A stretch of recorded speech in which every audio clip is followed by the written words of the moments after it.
Ayanokoji Kiyotaka is a character who shatters the mold of a typical protagonist, operating in a space that constantly defies moral clarity.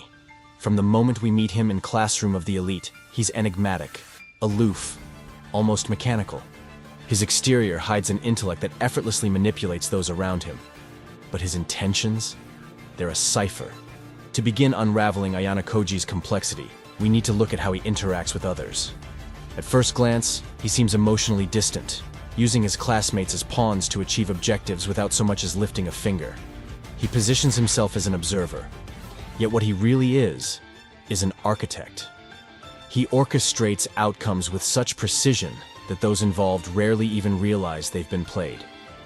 It begs the question, if someone can so easily manipulate others, does that automatically make them immoral? Typically, we'd associate such behavior with a villain, but with Ayanokoji, things aren't that straightforward. His actions, though cold and methodical, don't stem from a desire to harm or help. His interest lies purely in results, leaving the question of morality entirely up for debate. Consider how he frequently lets others take credit for his plans, choosing to remain in the shadows.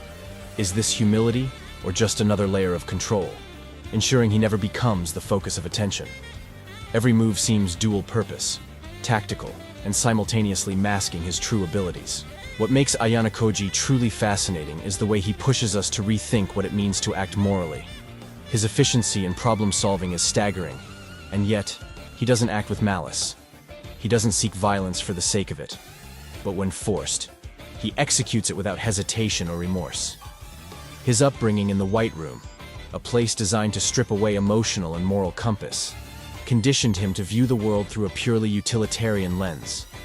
Empathy and ethics? Tools, perhaps, but ultimately secondary to achieving his endgame. Can we really call someone immoral for not playing by our ethical rulebook? Ayanokoji's detachment isn't born from cruelty, but from conditioning. He sees human emotions as vulnerabilities, flaws in the system. His understanding of people is precise, enough to manipulate them easily, but it's never personal. He calculates his every move, focusing on efficiency over empathy, which raises an uncomfortable truth. Is someone more dangerous when they act without hatred or ambition?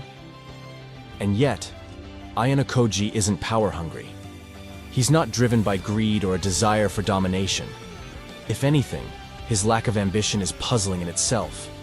He's the smartest, most capable person in the room, but he rarely shows an interest in using that power to assert control. Instead, he remains detached, orchestrating events for survival and strategic advantage. Not because he craves any recognition or leadership.